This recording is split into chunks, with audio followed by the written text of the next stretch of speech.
KPR masuk kategori riba utang piutang, dan ini model riba di masa jahiliyah yang pernah ada sebelum Nabi SAW diutus. Kalau yang syariah itu gimana Pak Ustadz? Bagaimana kalau itu rumah pertama? Ketika itu rumah pertama, nah ini yang agak berat ya. Bismillahirrahmanirrahim.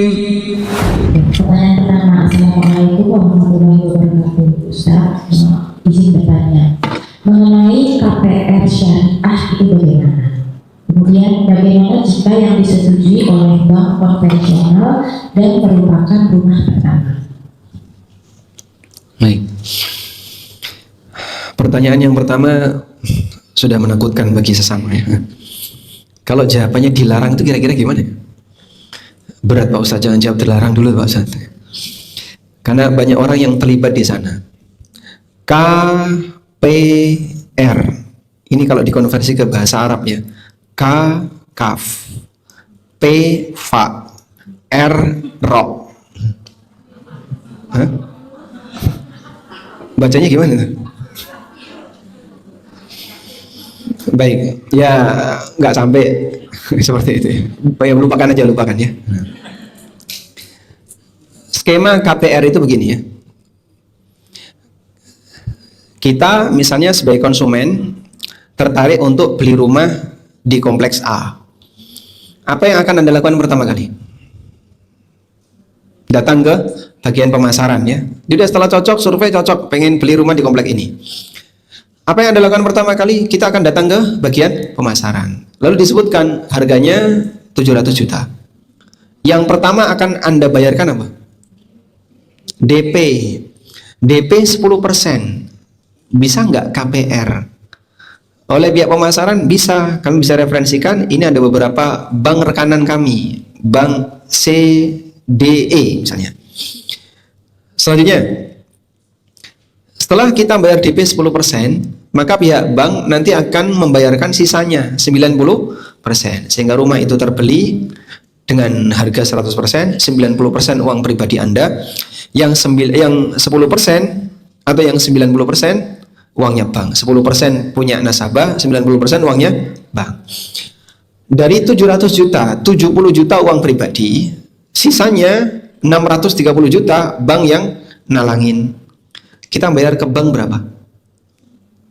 630, kita nyicil ke bank berapa? Untuk plafon selama 5 tahun 630 ya jadi 720.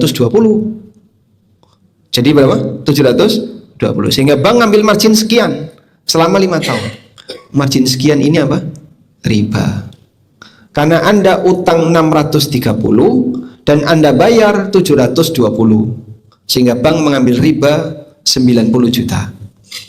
Praktek ini masuk kategori riba utang piutang, dan ini model riba di masa jahiliyah yang pernah ada sebelum Nabi SAW diutus.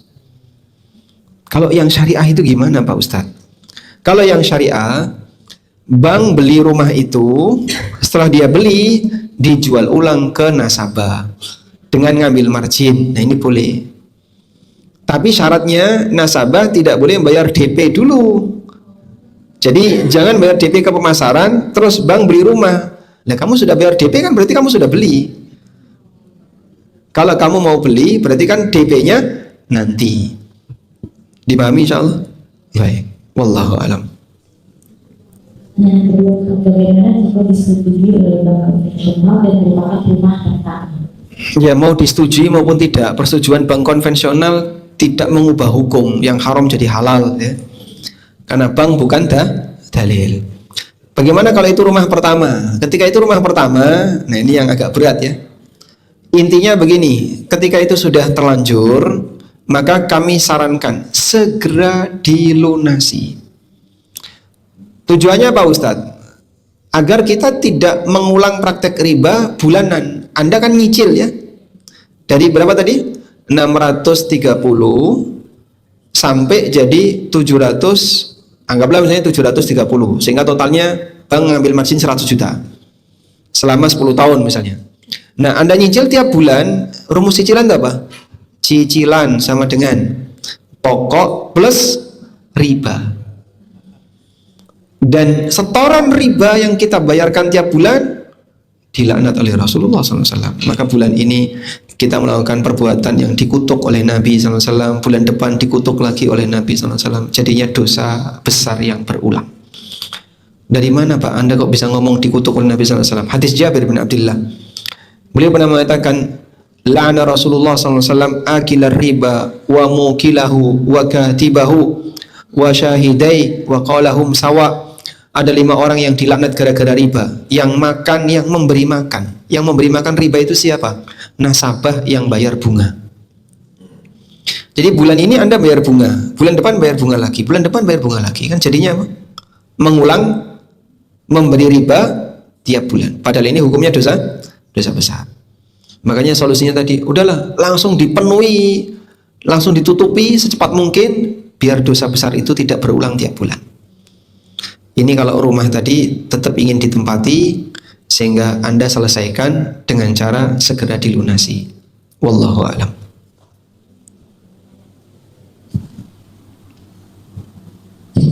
Pertanyaan berikutnya, Assalamualaikum Ustaz. Waalaikumsalam warahmatullahi wabarakatuh. Apakah hukum memakai pay letter seperti pay letter dan seterusnya? Pay letter, semua yang ada kata letter-letternya itu. Bayarnya telat. Semua yang bayar telat kan berarti ditalangi ya. Sehingga Shopee pay letter. Terus ada apa lagi yang pay letter? Go pay letter ada? Banyak, hampir semua sekarang ya. Hah? Flip ada pay letter juga. Jadi yang modelnya pay letter itu Anda ditalangi dulu. Pak, di situ kan nggak ada bunganya, 0% bunga. Iya. Coba perhatikan lagi. Cuman ini Pak, kalau dia telat maka nanti kena denda 10% dari nilai utang yang belum terbayar. Ada orang beli TV misalnya, atau beli iPhone, harganya berapa iPhone? 20 misalnya. Dia beli iPhone 20 juta. Pay letter ditalangin sama pihak marketplace. Anda bisa dapat hanya dengan bayar 2 juta dapat iPhone. Utang Anda 18 juta, tapi nanti totalnya jadi 19 juta. Nah, ini sama seperti yang model bank tadi ya. Maka seperti ini berarti transaksi riba dan setoran riba. Wallahu a'lam. Kalau lunas semuanya nggak kena bunga. Nah, ya, tadi misalnya kalau bisa ditutupi selama 1 tahun nggak ada bunga, 18 tetap bayar 18. Tapi jika telat nanti kena denda. Nah, telat kena denda ini denda riba. Terus kita sepakat, aku setuju dengan ini. Berarti dia menyepakati akad riba. Itu yang bermasalah. Sudah mulai dilarang ini. Ya. Kalau pengantarnya mungkin adem-adem saja. Begitu contoh kasus apa-apa tidak boleh. Makanya mengkhawatirkan ini. Semakin banyak yang ditanyakan, makin banyak dilarang. Baik, pertanyaan berikutnya, Ustaz, bagaimana hukum emas digital? Misal di Pegadaian, saat kita membeli emas digital, katanya sudah digandeng emas fisiknya. Apakah itu tetap dibolehkan? Rasulullah Shallallahu Alaihi Wasallam mensyaratkan jual beli emas itu harus tunai dari tangan ke tangan. Dalam hadis riwayat Bukhari, beliau Shallallahu Alaihi Wasallam bersabda, "Adz-dzahabu bil fiddah riban illaha wa ha." Emas dengan perak itu riba kecuali ha wa ha. Ha wa ha itu apa Pak? Nyah nyoh. Dari tangan ke tangan. Sehingga sekarang misalnya Anda mau beli emas dengan model digital tadi ya, atau emas cicil 10 gram. Store hari ini 2 juta, dicatat 2 juta, dikonversi dapat 0,8 gram. Store lagi 3 juta, dicatat dapat 1 gram. Store lagi 1 juta, dapat 0,4 gram. Terus seperti itu dicatati gramasinya. Dari total gramasi Bapak sekarang sudah terkumpul 10,5 gram. Udah? Tapi emasnya tidak ada. Kalau mau fisik emas ini bayar 200.000. Ya, di bank kan 200.000 itu dibuat cetak fisik emas 10,5 sesuai dengan total gramasi yang dia punya. Apa ini? Jual beli emas tidak tunai, tidak dari tangan ke tangan. Sehingga uangnya tunai, emasnya menyusul. Dan ini disebut oleh Nabi SAW riba, karena tidak hak wahak. Hukumnya dilarang. Nah, haram ketiga ini. Nanti haram lagi. Pertanyaan berikutnya, izin bertanya Ustaz tentang instrumen keuangan seperti reksadana syariah, saham syariah. Bagaimana hukumnya dan cara menjelaskan ke anak-anak Gen Z yang mulai ingin tahu tentang itu? Ya, sekarang tren terutama anak-anak Gen Z, terus kakak adiknya itu kan pengennya nyari duit, tinggal buka laptop, selesai. Model-model instan. Dan permainan seperti ini banyak. Kalau dulu kan yang ngetrend forex ya. Dan forex sekarang sudah mulai banyak ditinggalkan, ganti kripto. Kripto sempat melambung, sekarang sudah mulai berkurang, pindah ke saham, nanti pindah lagi ke obligasi, pindah ke sukuk, dan seterusnya. Dan kripto itu beragam bentuknya dengan aneka skema yang beragam juga.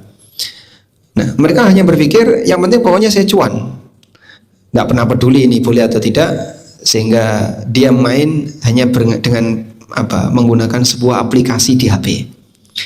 Saya pernah dapat cerita ya dari seorang teman yang bermain forex. Jadi waktu itu dia sedang sholat berjamaah, tiba-tiba ada yang teriak, dolar lagi naik atau dolar lagi turun, pokoknya teriak perubahan harga drastis, dolar lagi naik. Nah, dia karena masih sabar sholat, dia sholat terus. Begitu dia salam, temennya hilang di belakang. Temen di belakang pada hilang. Semuanya langsung buka internet, buka laptop, gimana caranya untuk bisa segera pasang untuk transaksi forex.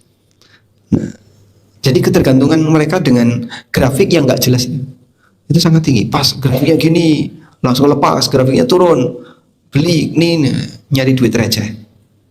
Nyari uang receh. Tapi dengan cara memperhatikan grafik yang nggak karuan, nggak jelasnya. Ya, Gen Z kan sana nggak gitu ya. Sudahlah, kalau kamu pengen memulai berbisnis, mengawali karir dalam berbisnis, fokus di unit usaha real, bidang pertanian, peternakan, atau produksi barang atau yang lainnya. Itu yang bisa membuat ekonomi jadi naik. Ya, terlepas dari negara muslim maupun kafir, Cina itu contohnya. Sehingga ekonominya bagus karena mereka fokus di bagian apa? Di bagian unit real, memproduksi barang. Kemudian bagian ada yang fokus di pertanian. Di Indonesia yang kayak gini mulai langka. Mungkin Pak, 20 tahun ke depan petani itu punah Pak. Karena tidak ada yang mau jadi petani. Kami di Jogja petaninya masih banyak. Tetangga saya kan banyak petani. Jadi kalau beli beras itu gampang sekali. Cuman generasi bawahnya nggak ada yang mau lanjutin. Sehingga generasi petani yang paling muda itu usia 50-an.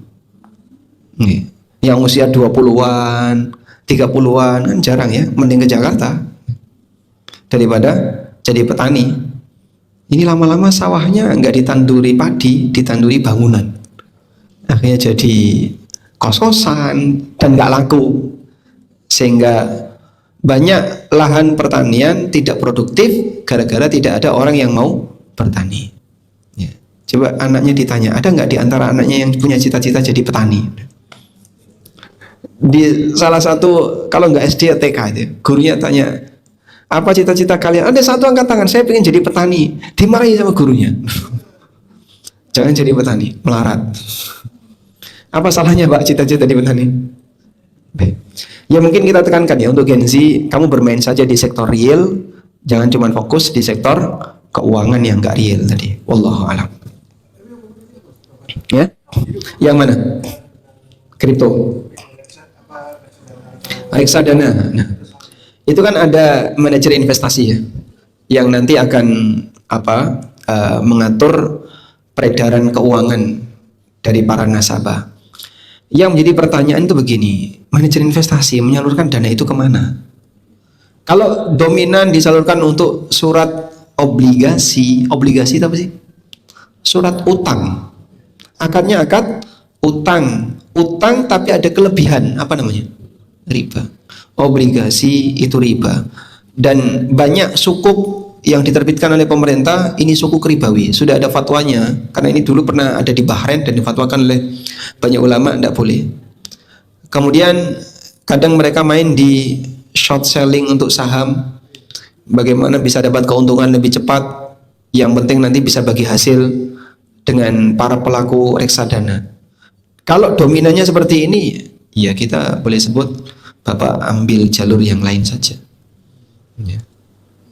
Sehingga pastikan kalaupun misalnya mau ikut terlibat dalam reksadana, harus dapat data dari manajer investasi, kira-kira dana kami itu disalurkan kemana. Wallahu a'lam. Kalau sendiri insya Allah tidak apa-apa sendiri, tapi Bapak tahu unit usahanya mubah, halal, berkembang dengan cara yang mubah, berarti kita berhak untuk dapat bagi hasil.